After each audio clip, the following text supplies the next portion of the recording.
for a long time, I dealt with my personal physical imperfections that I had, that I still have, that I no longer consider imperfections. But when I was growing up, you know, half Asian girl in a, you know, predominantly white private school, I was not one of the popular kids, and I knew what the popular kids looked like. They were all, you know, tall, skinny, blonde, white, blue-eyed girls. And they were all perfect. They all looked perfect. And then I also saw all the girls on Instagram and all the influencers and why they were popular, and I did not look like them either. And so I kind of just grew up with the idea and the belief that, okay, I'm just not pretty, you know, I'm just not like, you know, one of those girls. I'm just not that, I'm not popular material. So I had to work on other things. I had to work on my personality, you know, to get me somewhere. And that was because I focused on all my flaws, that I ignored most of what was good about myself. And so I just zeroed in on things that no one cared about, no one was thinking. I was like, my eyes are so small, my nose is so big, my eyebrows are so bushy, my teeth are so crooked and weird, and I have this gigantic mole on my head that everyone is noticing when they look at me, and I have hairy arms, and you know, I'm short, and I'm not skinny enough, my boobs are too small. It was just a never ending, and like my face is too round, my face is too fat, my forehead is too high, all these things. I was just and they all come from me comparing myself to other people, because I'm like, they don't have those things, you know. And so that's where this false belief came, where I was like, oh, I'm just not, you know, I'm not pretty, like I'm unusual, like I'm, you know, what they call beautiful, but I'm not pretty. I'm not your traditional definition of pretty. And that, you know, I accepted that and I was okay with it. But it wasn't until recent years, as I was growing up, where I started to actually be like, where does that come from? You know, who decides what is pretty and what's not pretty? You know, and it's all depending on your taste, your culture, your beauty standards, all these things, the trends. And I was like, you know, why am I ashamed of my personal defects when together they actually make me who I am? And individually, my little like features that I don't like might seem imperfect, but when they are put together in the form of me and in my face, it becomes perfect. You know, I've come to really accept the way I look and really like the way I look, and I actually have come to enjoy the fact that I look different, that I have weird little eccentricities that make me unique and that don't make me blend in. I never blend in, and I always stand out. And I'm still not your typical, traditional, conventional definition of pretty, but I have just decided and come to realize that being pretty is really the least important thing to me, in that it is so fleeting and so shallow and so temporary. And the thing that I am and that I enjoy being is being beautiful. And beautiful is not just about your looks. It's also about your vibe. It's about your aura. It's about, you know, your personality that you are now putting out there. And then that personality and aura amplifies your physical qualities, your good physical qualities, and it makes you beautiful. And it makes people like being around you. It makes people like you. And it can really trick people into thinking you are really hot when you might not be that hot. But it works. It does work, guys.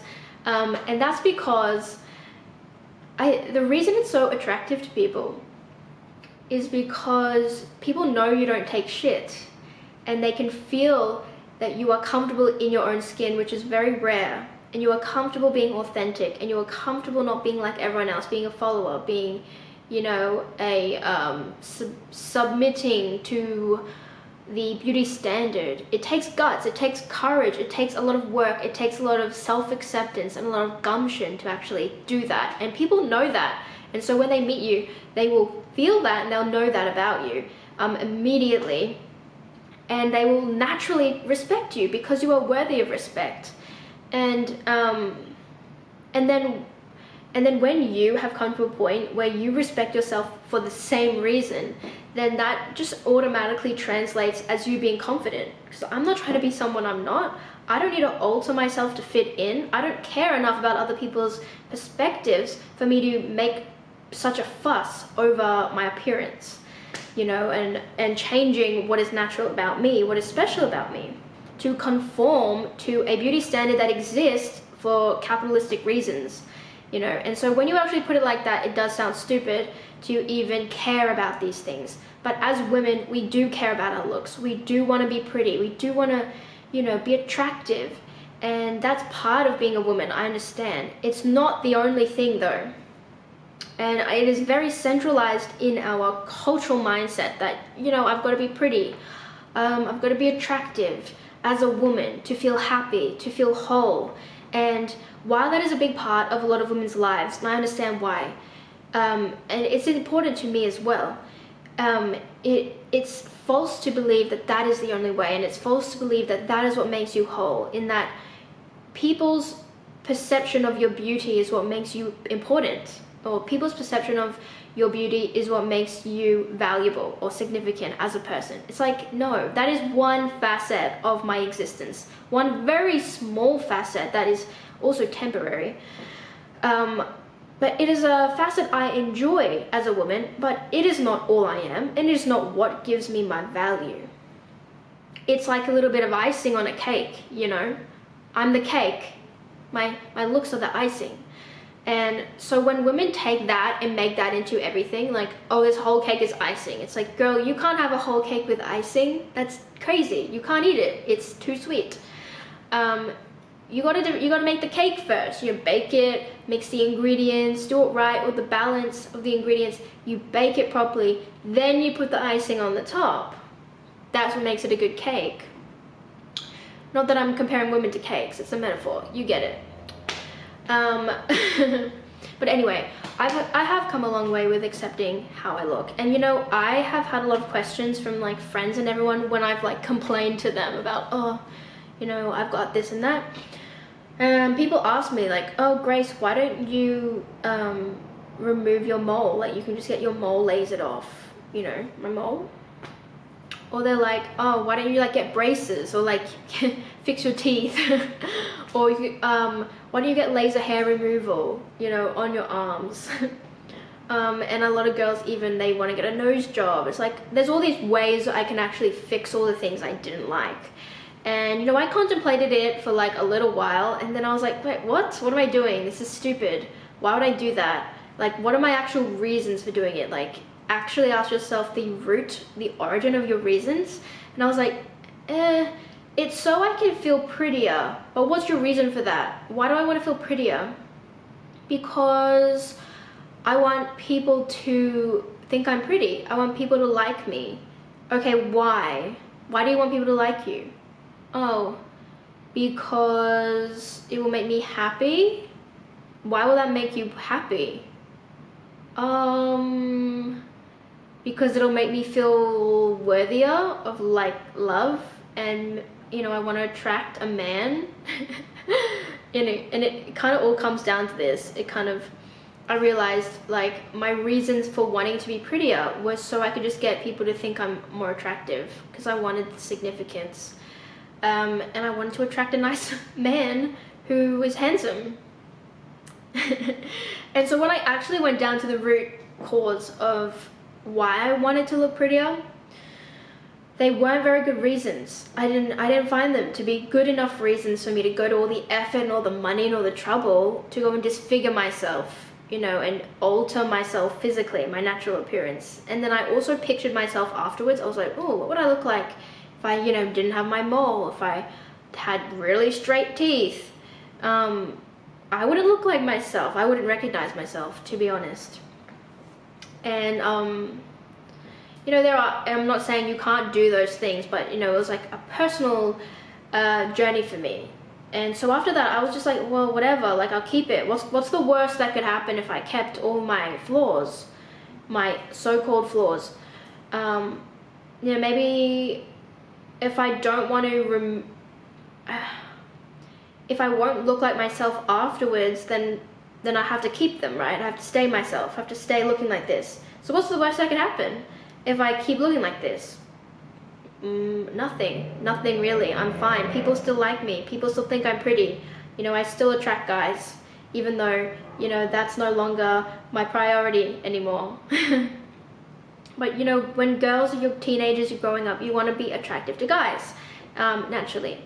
And you want to be attracted to people when you post yourself on Instagram, so you don't want to post all your flaws. And it's just a rabbit hole, though, that you got to just get past.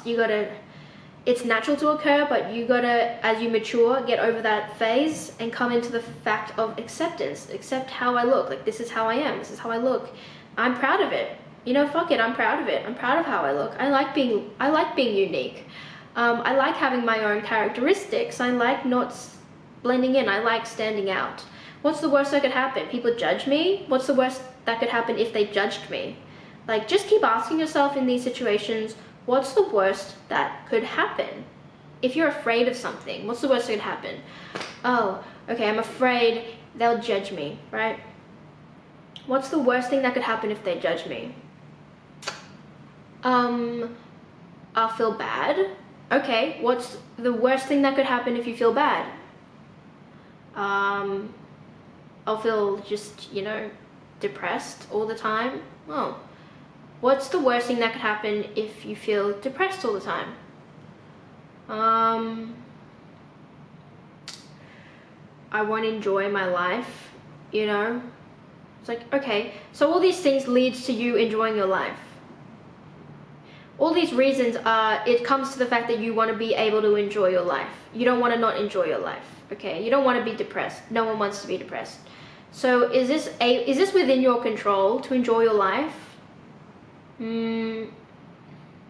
Yes.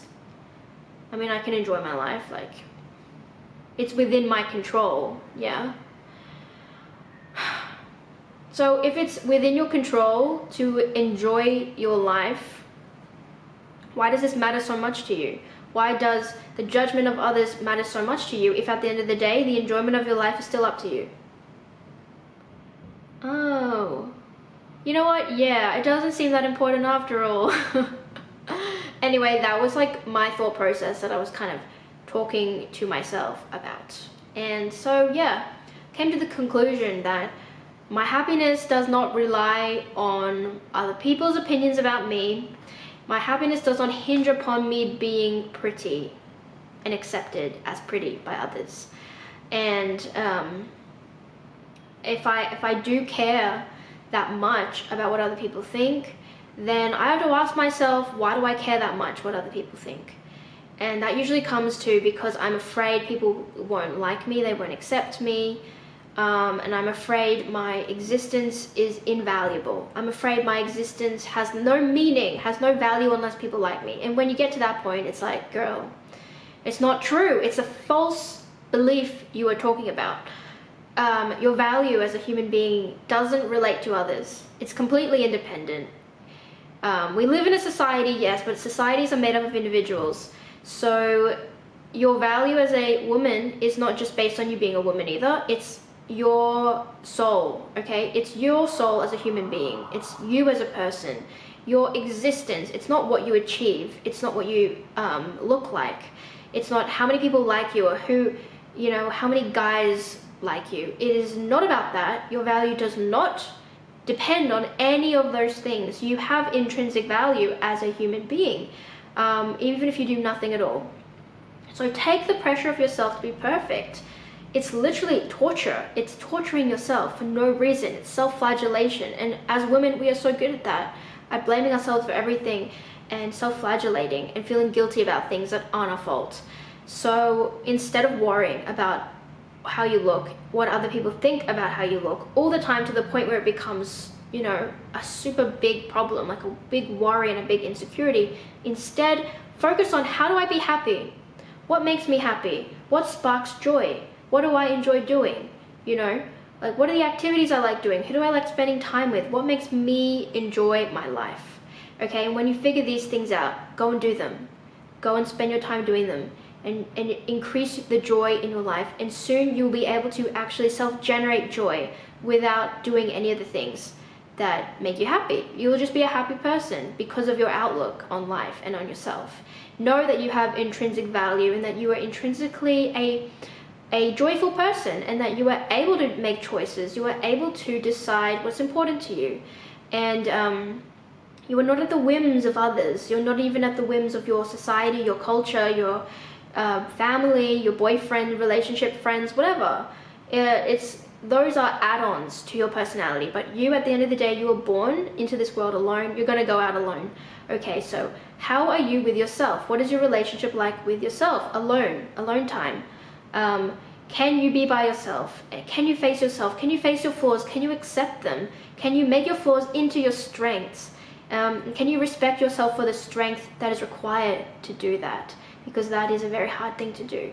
So you got to be proud of yourself for developing this self-knowledge. You got to be proud of yourself for overcoming fears, facing fears, being afraid, doing it anyway. You know, you got to be proud of yourself for taking the step to decentralize physical beauty out of your worth in life, and decentralize romantic attraction, sexual attraction out of your intrinsic value in life. You are not a sex object. You are not a pretty picture, you know, to be admired.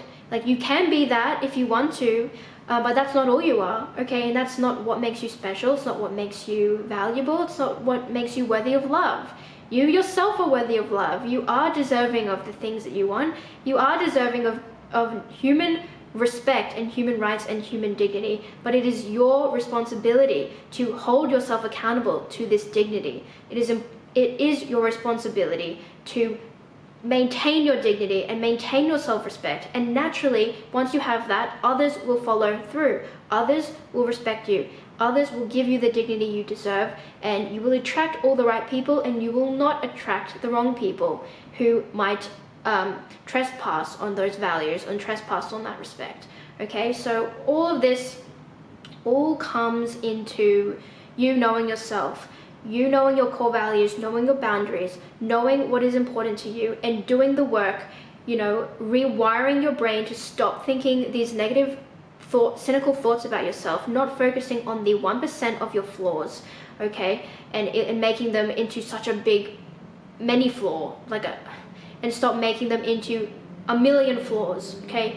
Stop taking one flaw and splitting it into a thousand, taking one problem and splitting it into a million, you know? So you got to focus on what makes me happy, what gives me meaning in life, what gives me joy in life, what makes my life worth living, and go and find that. Go and experience it. Do what you have to do, but focus on that. Don't worry about what other people are doing. Mind your own business. Everyone else is minding their own. No one is thinking about you or caring about you. So that means you need to care about yourself. If you don't care about yourself, who else is going to care?